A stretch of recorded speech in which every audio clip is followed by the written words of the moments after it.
morning, everyone. Welcome to the February 1st meeting of the Agricultural Affairs Committee.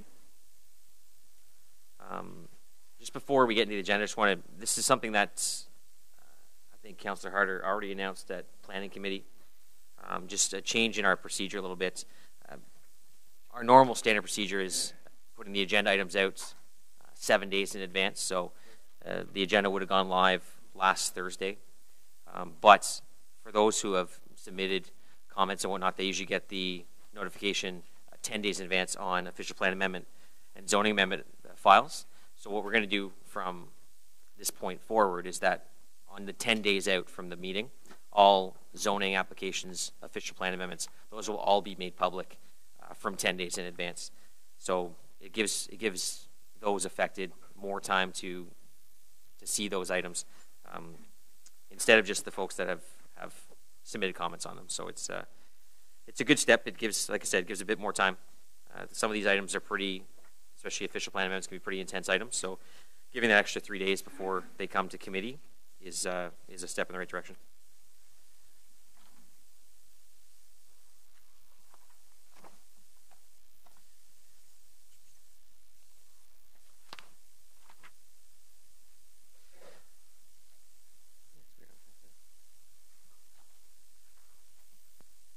So any declarations of interest? Just to let you know, Councillor Blais has mentioned that he will not be able to make it to this meeting. Confirmation minutes for the meeting of November 23rd, 2017. Are those carried? Thank you. So this is a public meeting to consider the zoning bylaw amendments listed as items 2 to 7 on today's agenda. For the items listed above, only those who make oral submissions today or written submissions before the amendments are adopted may appeal the matter to the Ontario Municipal Board.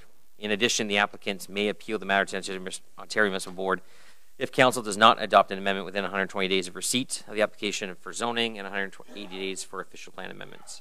A comment sheet is available at the door for those wishing to make comments on these amendments.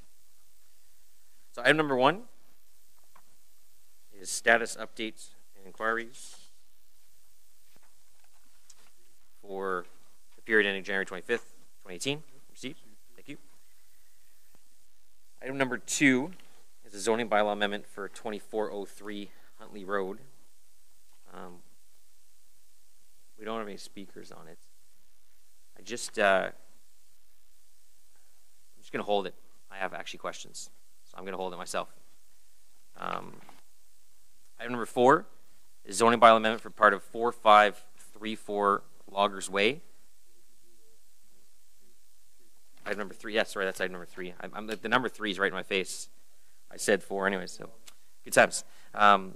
So, again, we don't have any speakers on that one. So that Agricultural Affairs Committee recommend Council approve amendment to zoning bylaw 2008-250 for part of 4534 Loggers Way for the purpose of rezoning a portion of lands from agricultural to agricultural subzone 4 to prohibit residential uses on retained farmland as detailed in document 2.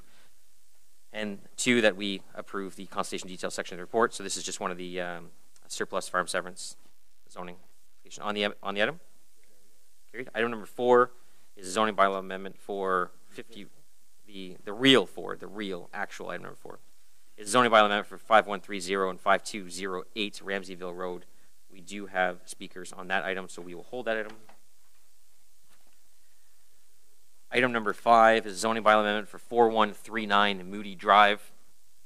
That the Agricultural Rural Affairs Committee recommend Council approve an amendment to zoning bylaw 2008-250 for 4139 Moody Drive to permit a research and development center and office as permitted uses as shown in document 1 and as detailed in document 2. And 2, that Agricultural Affairs Committee recommend or approve the consultation details section of this report.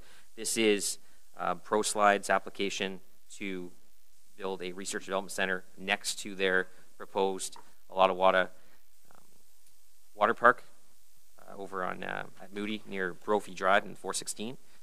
So this currently the zoning does not permit the research and development center. Their plans have changed recently. They're going to put this R&D center next to their site. We have a speaker on it, but it's Greg Winters from Novatech on behalf of ProSlide. So understand, Greg. Where's Greg? I'm trying to see you. If we carry this right now, I think you're okay not to speak to us. All right.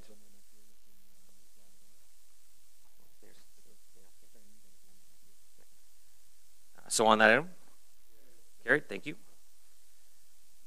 Item number 6, zoning bylaw amendment for part of 2026 William Hodgins Lane.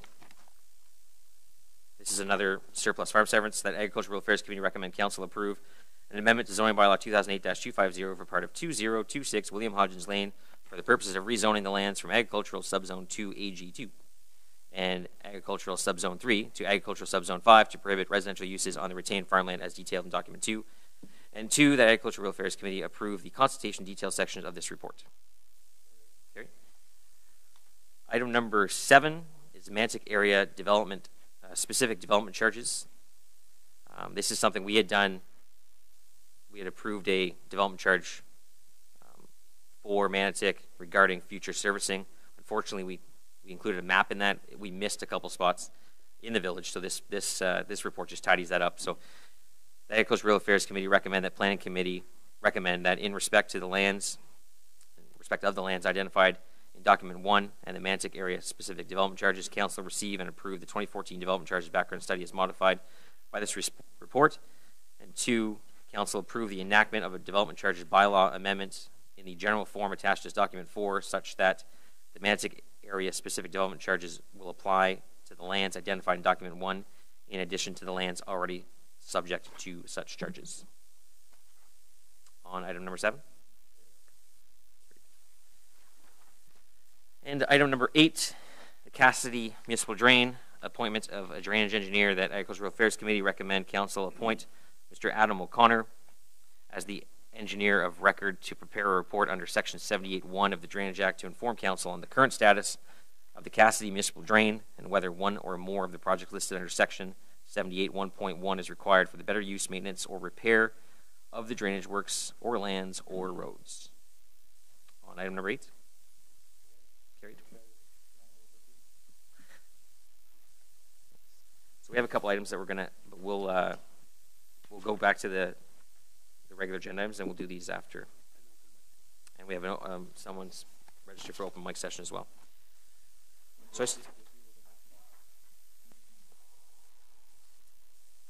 So on item number 2,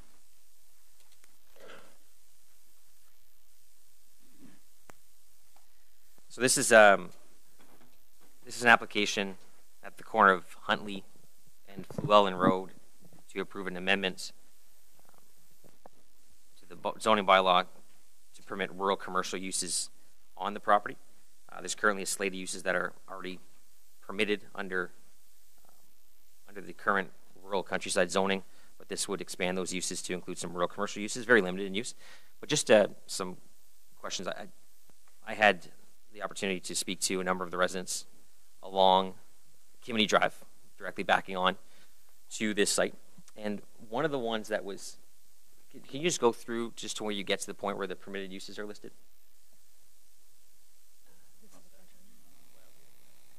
French is okay. Salle de jeu is the one I wanted to ask about. Amusement center. Amusement center. So I understand the intent of the permitted uses were to be all low water volume uses, so as not to impact the water table, low impact on septic system as well. But amusement center, I mean, for the building that's being proposed, what was the genesis for? That's the one thing that kept on coming up when talking to residents was that one use.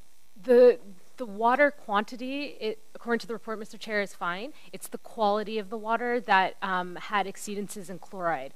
Amusement center is a use that doesn't depend on a high quality of water in order for its business to run. It could be a bowling alley, a pool hall, something like that where bottled beverages could be sold. It wouldn't rely on the water itself, whereas a restaurant or coffee shop, that sort of thing relies on a quality of water that is a bit more consistent. So that's where amusement center was guided by that the uses could run on the quality of the water, but the quantity of water for a use like this is present. Fair enough. And when the hydrogeological reports speak to the high chloride level, what was the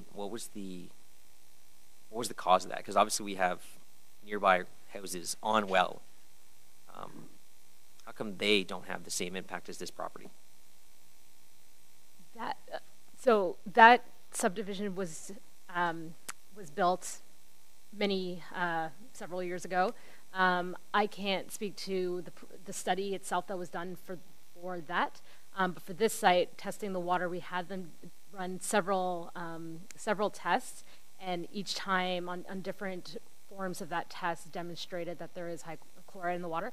Also, the standards that are in place to measure have changed since then. So when we're considering the new uses, we have to look at that. There could be treatment systems present in any of these homes, but again, at the zoning stage, when we contemplate the uses, that's not something that we can that we have greater control over. We will continue to look at it in greater detail at site plan in terms of how that construction would be done. But for right now, for the uses, these are the tests that are run today on the standards that are present and required today. All right, and the next, if approved today, they still have to bring forward, because that other obviously concerns impact on wells with the septic runoff. I know they need to get a permit through their development process, but any sort of traffic concerns people might have, that can also, there will also be opportunity for residents to address those through the site plan. Correct? The subsequent site plan control application would be subject to public consultation. Yeah. Okay. That is all the questions I have. Any questions from? So on that item? Great. Thank you. So the only other held item that we had was item number 4, which was a zoning bylaw amendment for 5130 and 5208 Ramseyville Road. The Agricultural Affairs Committee recommend council approve an amendment to zoning bylaw 2008-250 on the subject property to permit a miracle, what is that? It's not even a word.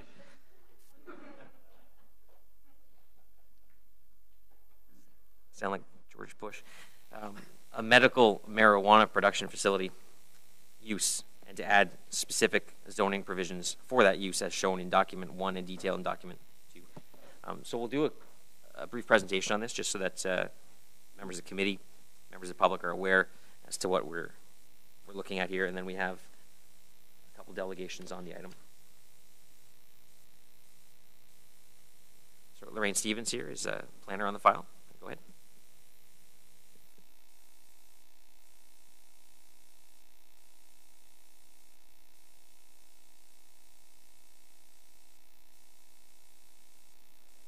It's on now? Okay. So it's actually two. Sorry. Okay. We're talking about 2 adjacent properties located between the Greenbelt and the villages of Metcalfe and Greeley, 5130 and 5208 Ramseyville Road. The surrounding area is predominantly agricultural, industrial lands, and mineral aggregate uses that are further west. The Finley Creek Municipal Drain runs through the 2 properties. The site is approximately 40 hectares in size with 410 meters of frontage along Ramseyville Road. And the site currently contains approximately 51,000 square meters of greenhouses, these buildings here. The summary of the development proposal is to convert and retrofit the existing greenhouses from the growing of food products to the growing of medical marijuana, and to convert accessory package and processing building that's already on site for the labeling and storage of the new product. There'll be parking added to accommodate the operations, and these details will be fleshed out more with the site plan control application, which has been provided for the site and is under review now. The official plan designation for these properties are agricultural resource area, with the intent to protect major agricultural areas from loss to other uses and to not introduce uses which would result in conflicts with agricultural operations. Similarly, the zoning is agricultural subzone 2 with the purpose of restricting the range of permitted uses to preserve prime agricultural lands from loss to other uses, and to regulate uses in a manner that respects the character of the area and minimizes land use conflicts. The details of the specific amendment is currently the site is bisected. Is currently bisected by an easement for the Trans-Canada pipeline, which is zoned open space. That won't be changing. There'll be a new exception added to the two properties, except for that open space area, to add the permitted use of medical marijuana production facility. There will also be exceptions to the provisions to allow a maximum lot coverage of 27%, a minimum parking space rate to 1 space per 250 square meters of GFA, no landscape requirement for the parking lot, and a minimum of 2 vehicle loading spaces. In terms of the permitted lot coverage, currently for AG2 lands, it's normally 20%. However, there was a minor variance application approved back in 2012, allowing 33% coverage on one of the two properties, and the 27% is a more of a balance to still allow the same amount of lot coverage that's currently permitted, but balanced over the two properties. The parking rate is being asked to be modified in the number of loading spaces in order to minimize the impact on the land of loading spaces and parking to allow what is actually necessary for this specific proposal. And so the report recommendation is that Council approve an amendment to the zoning bylaw for 5130 and 5208 Ramseyville Road to permit a medical marijuana production facility and to add specific zoning provisions for that use.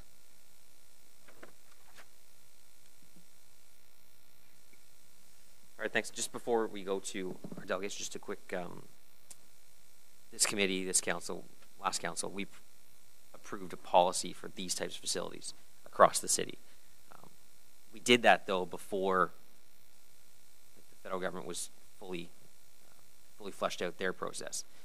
So can you just quickly summarize how it's different, how what we approved is different than what this would be today, and why this is all right under the federal process? So what we approved was it was contemplated that this type of use would be in industrial zones in the city of Ottawa.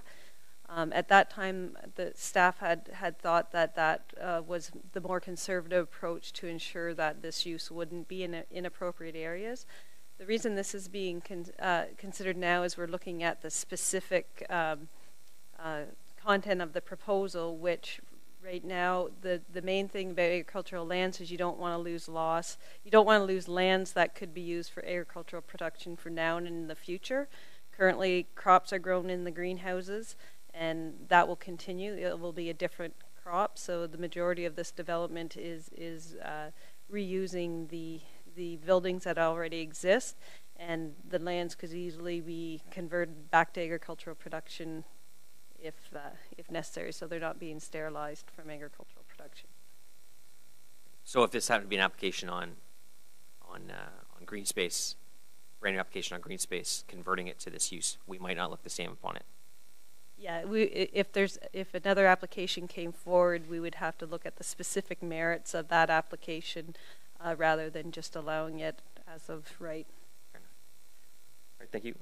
So we'll get to our first speaker on the item is Mr. Gary Scarf.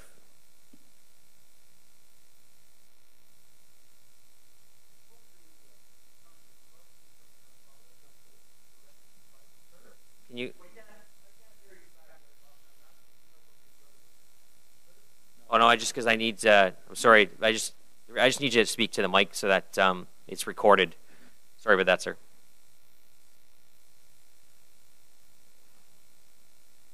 We can't hear back there, so I don't know what you have any other issues before this today, but we can't hear you.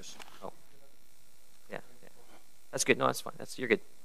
Anyway, I spoke to Councillor DeRush a few days ago concerning, because I live right directly beside them, and I guess nothing happens here today from what I understand, but I have two other issues that after reading this morning's paper, they are proposing 54,000 square feet at the present time. But they're also saying down the road it's going to be 646,000 square feet, which to me takes in the whole place. That's 12 times approximately larger than what they're proposing today. And I have issues over water. They say there's enough water there now, and I think there's 3 1-foot diameter wells at the present time. There's going to be a water issue there.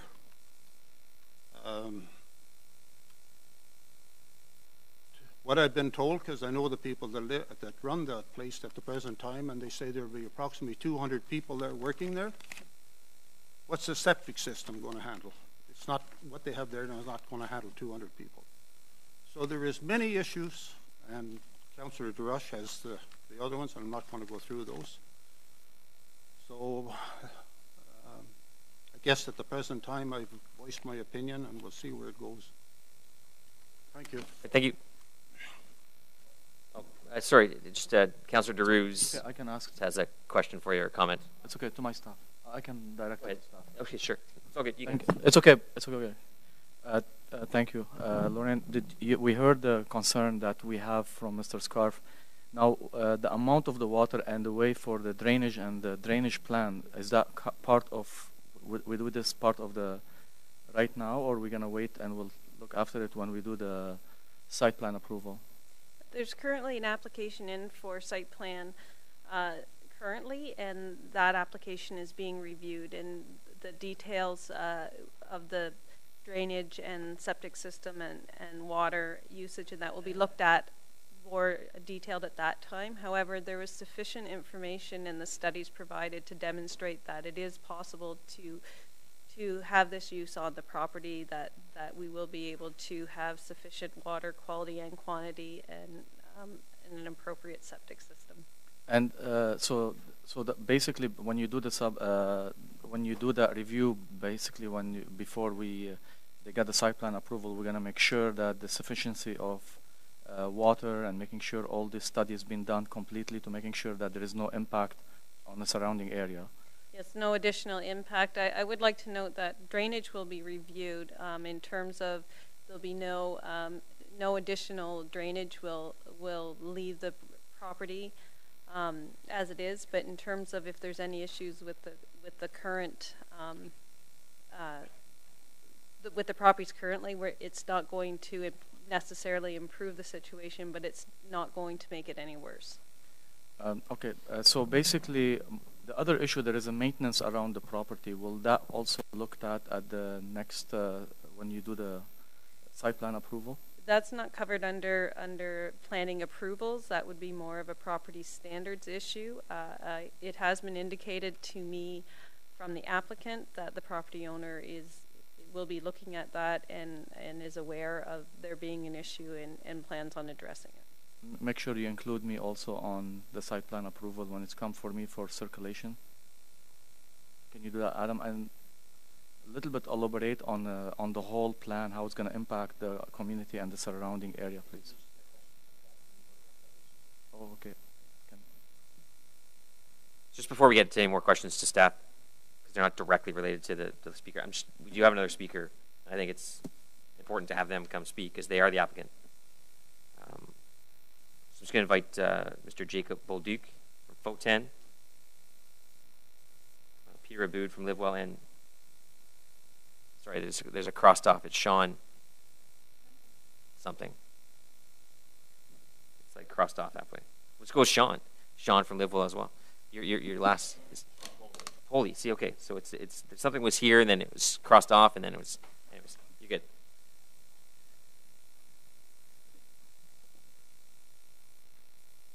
So Livewell, of course, is the applicant, and then Faut-10 would be the planner on the file on behalf of the applicant. So you have 5 minutes. Thank you, committee, Mr. Chair. I'm Jacob Bolduc from Faut-10. This is Sean Poley from Livewell. We agree with the staff report as presented. We simply are here to answer any questions. So you've heard the concerns from your immediate neighbor.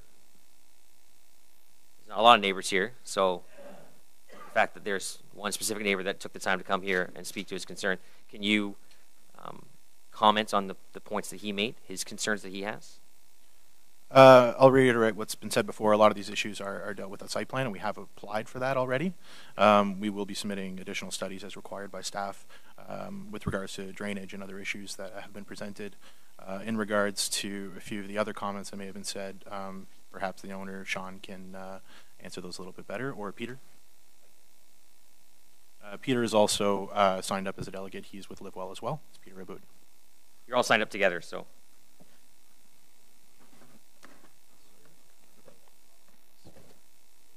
So make sure you speak directly into the mic. I know some of the folks in the back have a hard time hearing. Yes. So in regards to the comments made by our neighbor, we've been, like I said, there for more than 23 years, 24 years. And we've been using, said about the water and the water quality. As now, the way it is, we're going to be using now, we use more water than we're going to use in the future. Because there is way more cucumber plants than cannabis plants going to be in the greenhouse. So in fact, it's going to be less usage of water. It's not going to be more. So in terms of size, again, like I said, we're not increasing the size. We're only going to increase what we're allowed. And that's based on minor variance that we already had. But as of now, we don't have any other plans to grow or to do anything. So what's what we have now? What's the total volume of your the square footage of the buildings existing on site today? The main structure is 540,000 square feet. Oh. Northern greenhouse. And that's where we are doing the cannabis grow. So there is no extra usage, and going to be far less plants in the greenhouse and far less irrigation. As the cannabis plants, they're not going to consume as much cucumber plant, which it consumes way more. Councillor Drews? Thank you, Mr. Chair, and thank you for the information. I understand that you're going to be using, well, actually the impact will be less, but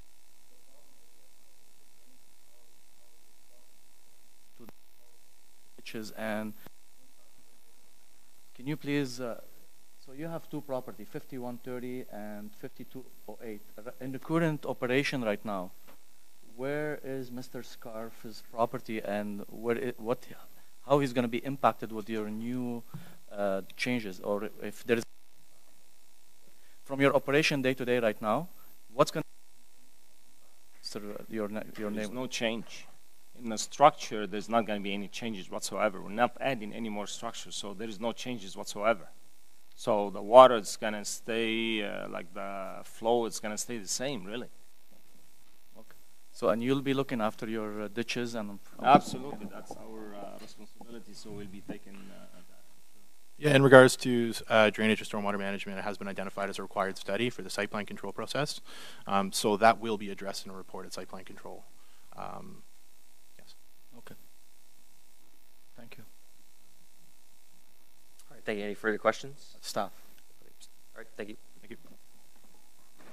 Councillor Drews, go ahead. Thank you. So Adam, can you please, just so we can ease the anxiety from the neighbors, so can you give us just the whole, if you don't mind? Well, through site plan control, Mr. Chair, the ward councillor has circulated for his concurrence on the application. Plans and studies will be submitted and reviewed by staff to ensure, as Lorraine indicated earlier, that there's stormwater drainage, for instance, is retained on site, that septic impacts are evaluated, for water taking, as indicated in the report. Well, Mr. Aboud indicated they wouldn't be using more water, but if for some reason they were to go over the 50,000 liters per day threshold, then the MOECC needs to be involved. So there's various checks and balances through the site plan process to ensure that good planning principles are used throughout. And as you indicated, Councillor Drews, you'll be consulted throughout the process. One more question about the soil quality that we have right now in greenhouses. Is it going to be any impact on the soil, corrosion, or any different? Because we're changing from cucumber and tomatoes to... Given that the growth will be under glass and not actually in the fields at all, I don't anticipate any impacts. So you have no concern on any other... No, we were satisfied that the integrity of the site as an agricultural designated property would be intact. Thank you very much.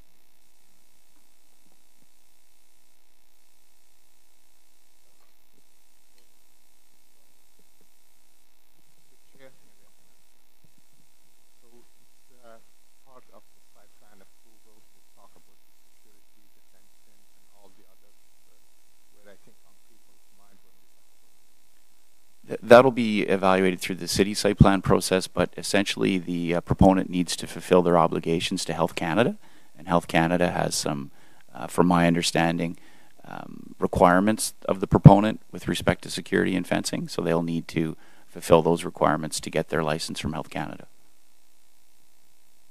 So again, those security concerns, fencing, traffic, or delivery, whatever, it's going to be part of the federal government guidelines, not part of this application.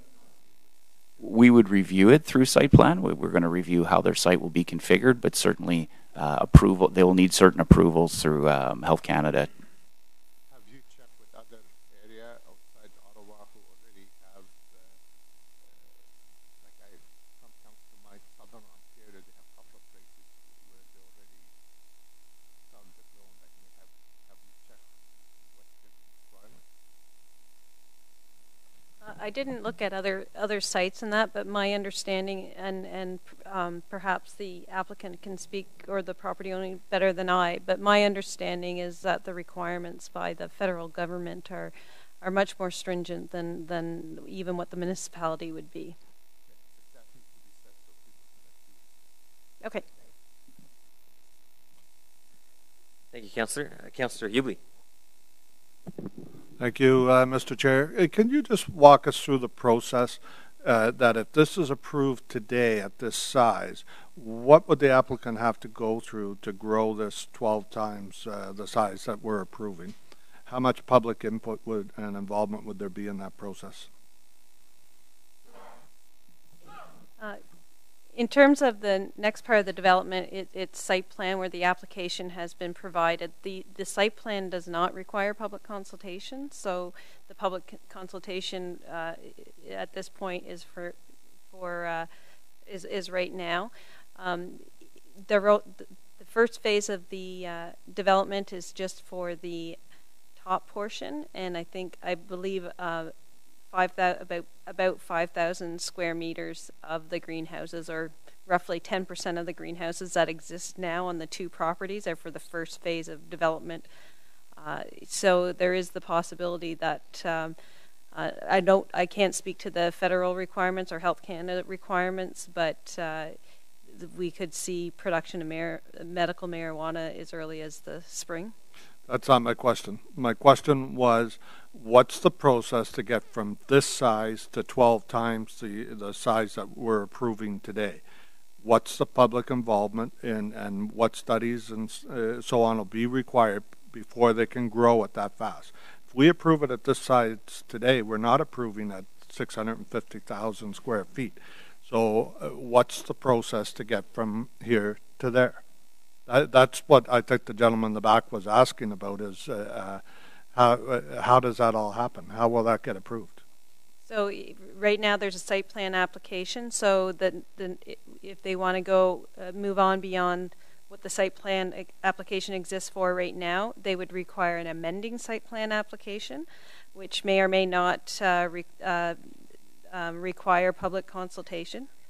Depends on the threshold of what they are adding. There is the provision of a maximum lot coverage of 27%, so no more than 27% of the site can be covered by buildings. So could they grow this to 650,000 square feet within that 27%?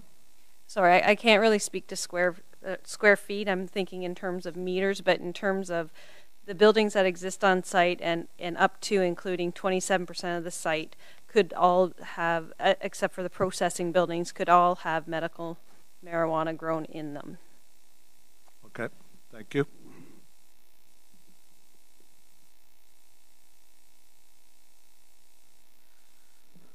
Art, thank you for that. So you mentioned that there's potentially no public consultation on future site plan, but on future site plan applications, would there not be notification to neighboring properties? Not if the threshold does not require public consultation. What's the threshold? 350 square meters of new construction. Okay, so if they're adding 1,000 square feet, then they wouldn't have to, but if they're adding 1,500 square feet, then they have to. That's correct. That's not a lot. So yeah, so essentially any future expansion of this would trigger that notification to the neighbor. Pretty much, because they're not going to come and try to put up a single shed, right? If that was to be the case. Yes. All right. So on. So no further questions on the item. Carried. All right. Thank you.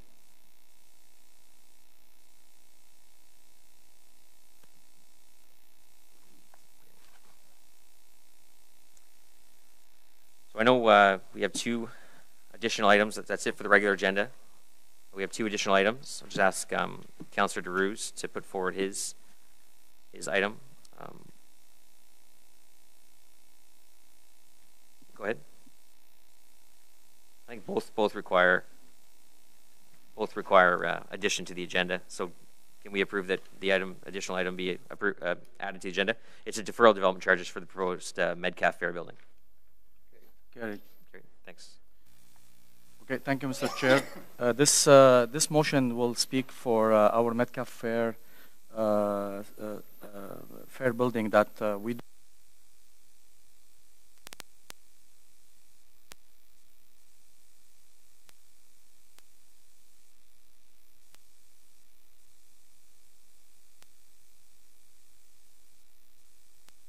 We like to.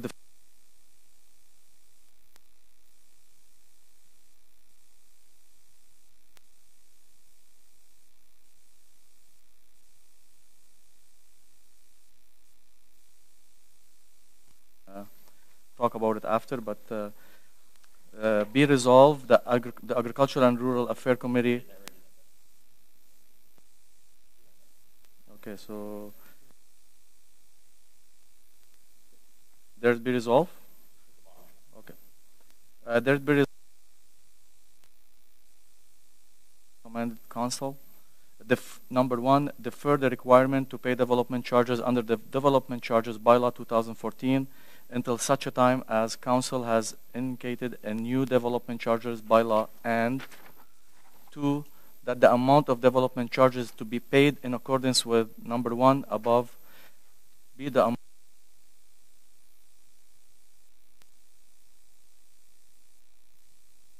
be subject to any interest. Thanks. Now, our general manager of planning, infrastructure, and economic development has already indicated that there's an intent to look at agricultural societies, their properties, be it Navan, Richmond, Carp, Medcalf, to look at possibly waiving development charges in the future under the next DC charge bylaw. I know that Tim Mark is here. He worked on this motion. So do you want to provide any comment to committee before we deal with this item? All right, apparently I've summarized it all right. A question from Councillor El Shantiri. Thank you, Mr. Chair. And question, Mr. Mark, we've seen some of those deferrals happen in the past as well, and usually has a time on it, like we deferred for 1 year or 2 years, because I thought when I spoke with you in the past on defer other area, you have suggested a date on it, a year or two. This one, it doesn't have a date on it. It says specifically until council passes a new development charge bylaw.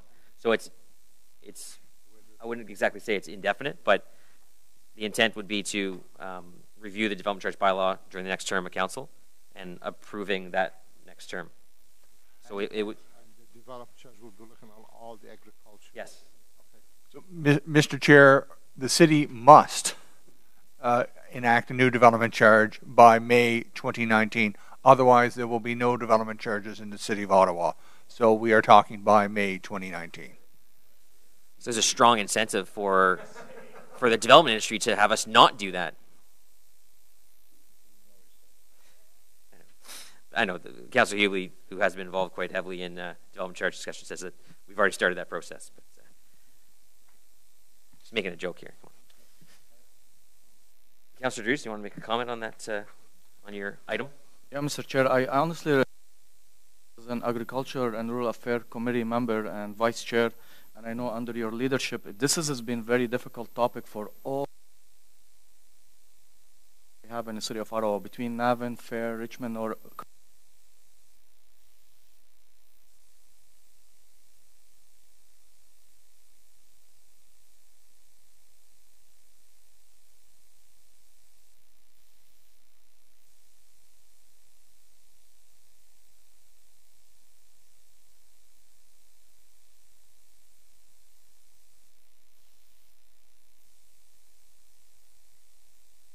have, and what the horse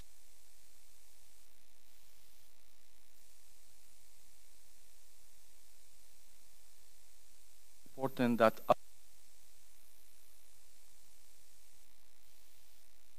so a project and work like this with between the city staff, they really did lots of hard work and due diligence with the planning committee, and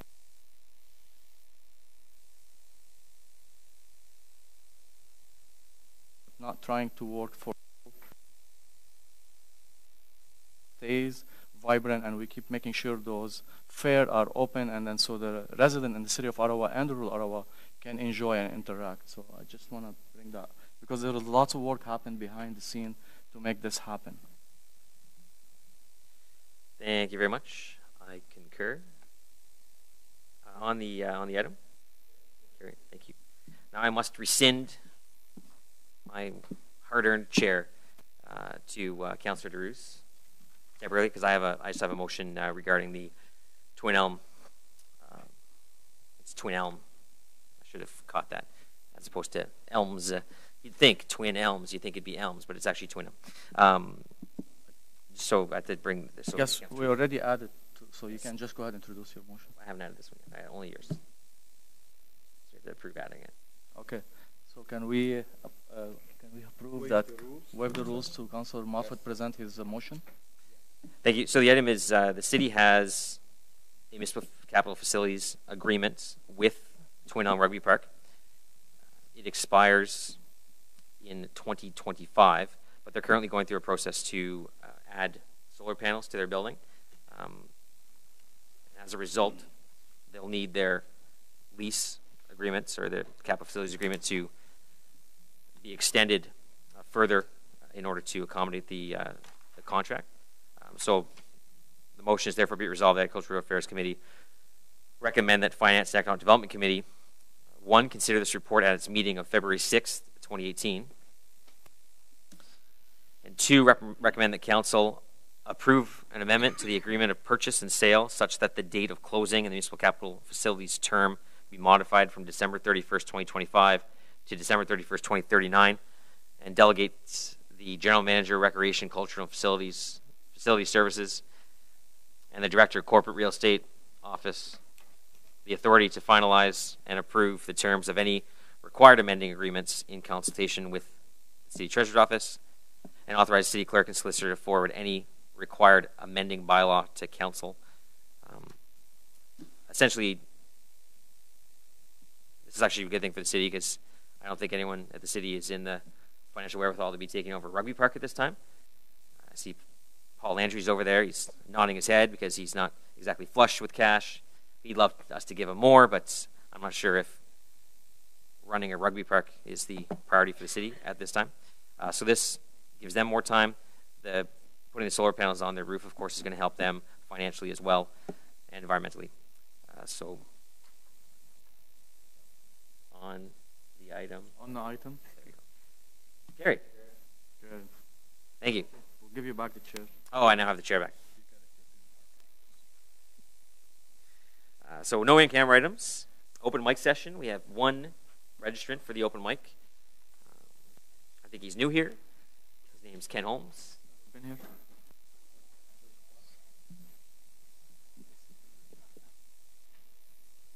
يعني هذا الزلمة عنده كونسيرن ما عندي مشكلة ولا واحد حكى معي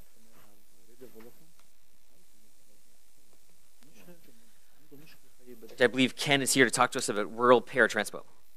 Is that correct?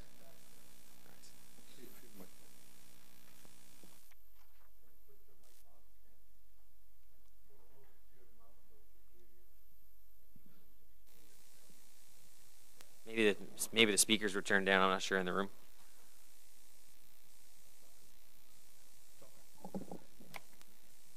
They probably, you know what happened is Kathleen Wynn was here last week for a town hall. They probably turned down the volume so no one could hear her. Oh, I'm sorry. I didn't say anything negative. I'm just saying that's the reality is they probably turned the volume down because she didn't want anyone to actually hear anything she said. So, anyways, we'll have to turn it back up as a result. Note to the clerk, give Tim market kill switch. All right, Ken, you have 5 minutes. Good morning, Mr. Chair. I'd like to address the subject of the huge difference of the level of paratransport service between the rural and the urban clients. I'm asking for this committee's help to resolve some of them. Consider a situation where two dear friends live in the greater city of Ottawa. One lives in Place d'Orléans, the other lives in Carp. Both are wheelchair clients of paratransport. They want to meet in a central location, so they decide to rendezvous at the Bayshore Shopping Centre. The 25-kilometer trip from Orleans to Bayshore Shopping Centre costs the Orleans client $7, whereas the same distance round trip. Just give you a sec. We're going to move this screen's flashing for some reason. I'm not sure that projector keeps on flashing. We're just going to move it to this screen. I just don't want to take up your time while we're doing that.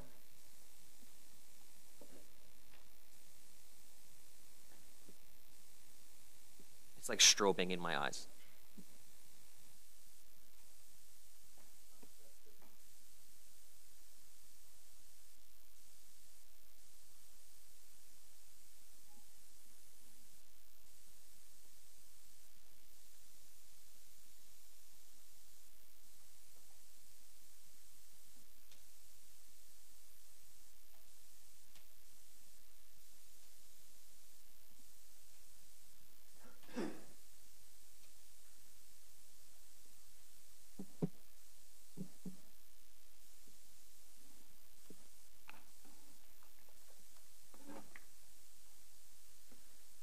There we go. So I cut you off at we're imagining someone in Place d'Orleans and someone in Carp. Take it away. So the Place d'Orléans customer is paying $7 for that trip, but the same distance traveled by the lady from Carp is going to cost her $18.50, more than 2.5 times her Orleans friend. Consider a second situation. That same lady living in Carp wants to go to Dunrobin to her chiropractor, a short trip of 13 kilometers. That client is not entitled to use paratransport because the trip is considered to be a rural-to-rural trip. That's not allowed. Is that fair? Oh dear, here we go again. Technology. Could you put a hold on the time, please?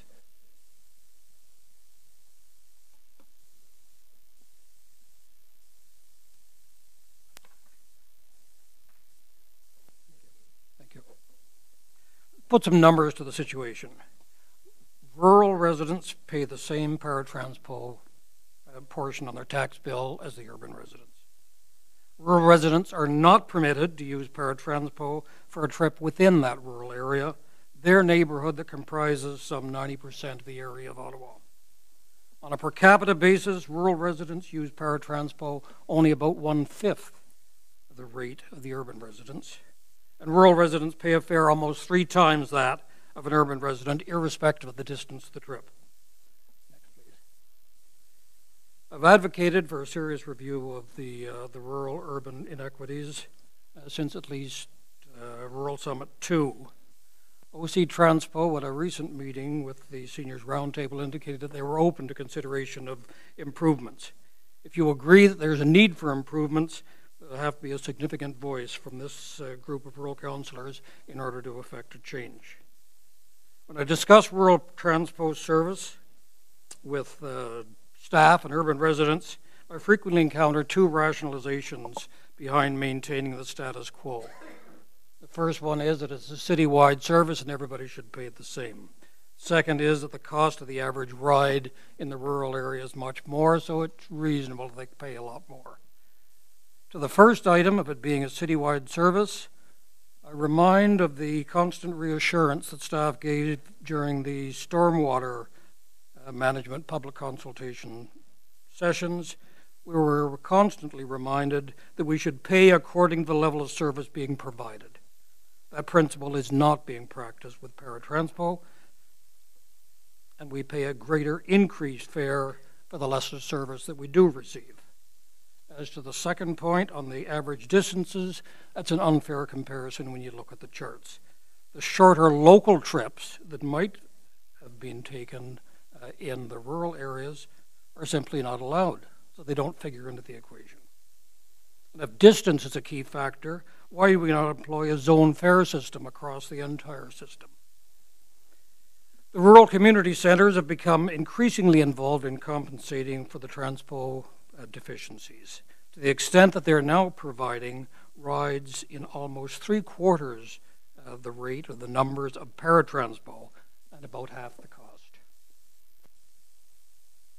For this table, I want to highlight some of the contrast between paratranspo, the rural service, and the work that the community centers, the resource centers are doing to satisfy the needs of their rural residents. Looking first at the top green arrow, you can appreciate how significantly involved the CRCs have stepped in to fill the void. They're now functioning somewhat like the practice of the former municipalities, with paid and volunteer drivers. This service has increased to the extent that they now provide about 3/4 of the numbers of rides for the rural residents, as does paratranspo.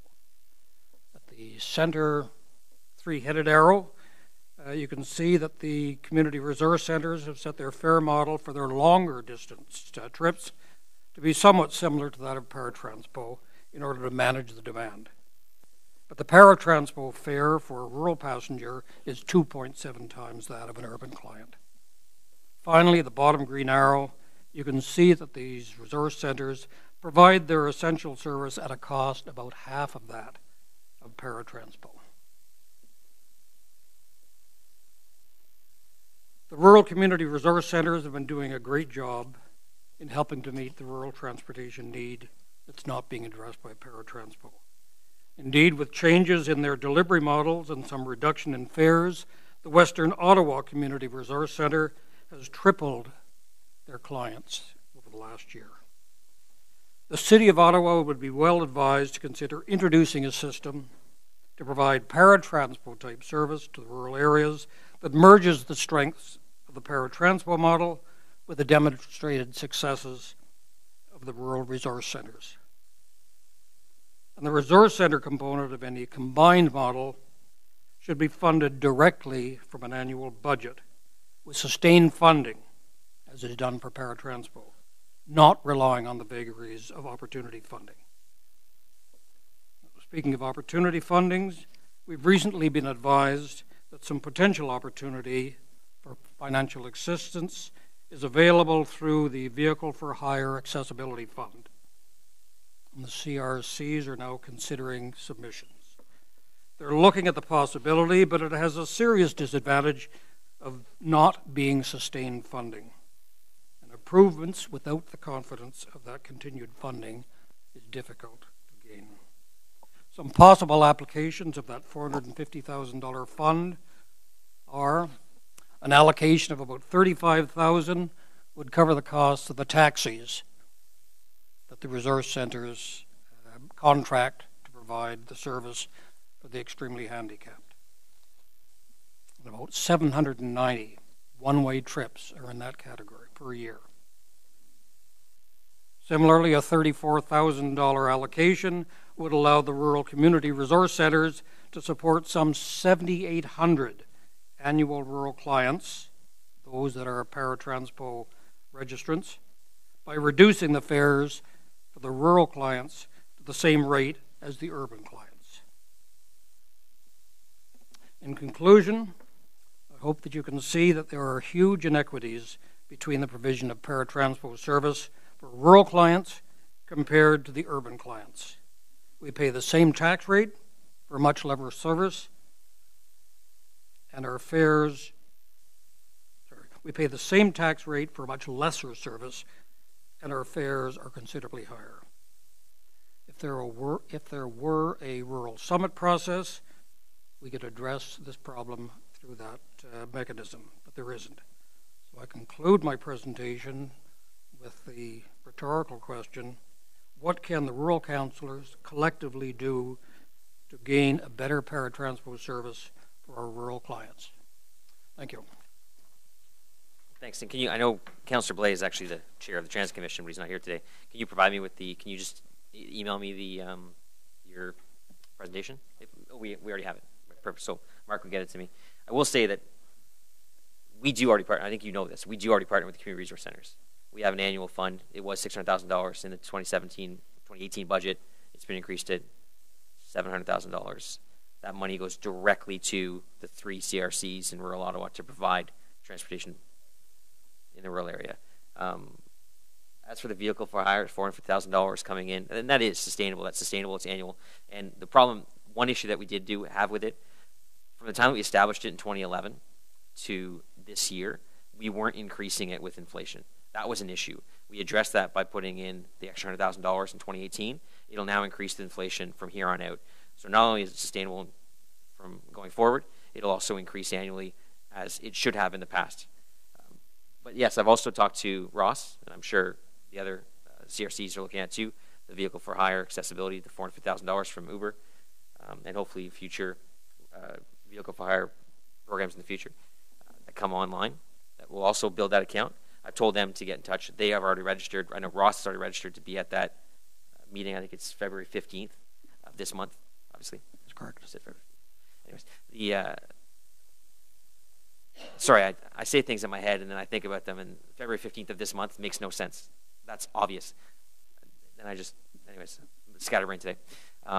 So I know they're already looking at that, and I think that is a good opportunity for some of that funding to come to rural Ottawa too, and specifically to those programs in those groups. But I'll let Councillor El Shantiri want to speak. Could I make a quick comment there? Unfortunately, that's not how this works. I'm sorry. I'd love to sit here all day and chat with you, but the people around me might not. Thank you, Mr. Chair, and I'm glad you're going to have a copy of this presentation. Yesterday at the City Hall was a meeting about the vehicle for hire accessibility at the City Hall. So I'm not sure what the end result of that meeting going to happen. So that was yesterday. But really, I hear it time and time again, and I'm not trying to defend any urban councillor here, but we keep saying we pay the same thing the urban councillor do. We do not pay the same tax rate that urban councillors pay. We don't pay transit levy, and we don't pay the same amount for fire service.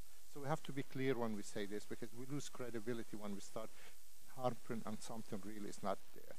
As far as the funding, even with the and you know as well as I do, with the resource center, was not used fully the last time, to my knowledge. My wife, one of those who drive for and help out with the CRC in our area, the Community Resource Center, and the problem is we need to address is from rural to rural. That I agree with you. We need to find a solution for, because we have folks use their doctor in a rural area, and it doesn't make sense if they cannot access that.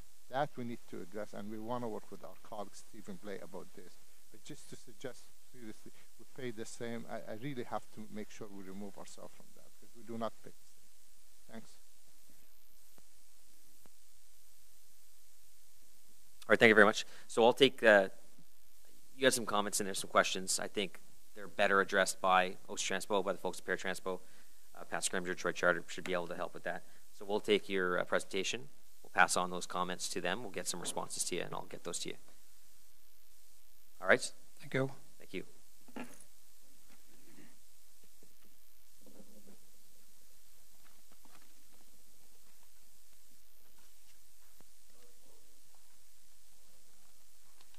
Notice the motions. There are none.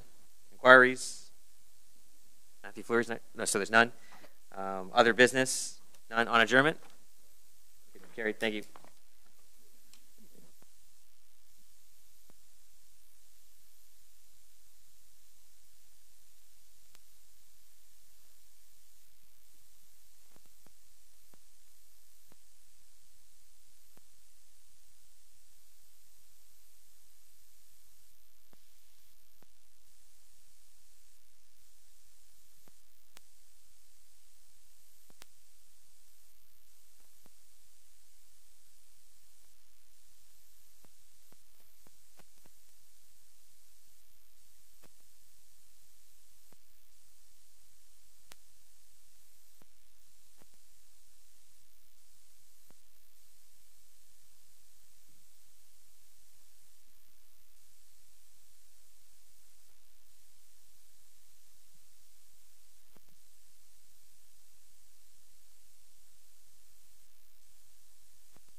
Hello. See, that's not as loud. Well, this one seems okay. Is that loud throughout? But even when I was, yeah, no, I guess so. And the thing is, these are hard because I like to sit like this. It's fine back there. As long as you speak right into it. But how if I'm talking like this? You can't hear me like this at all? You're like 38 years old.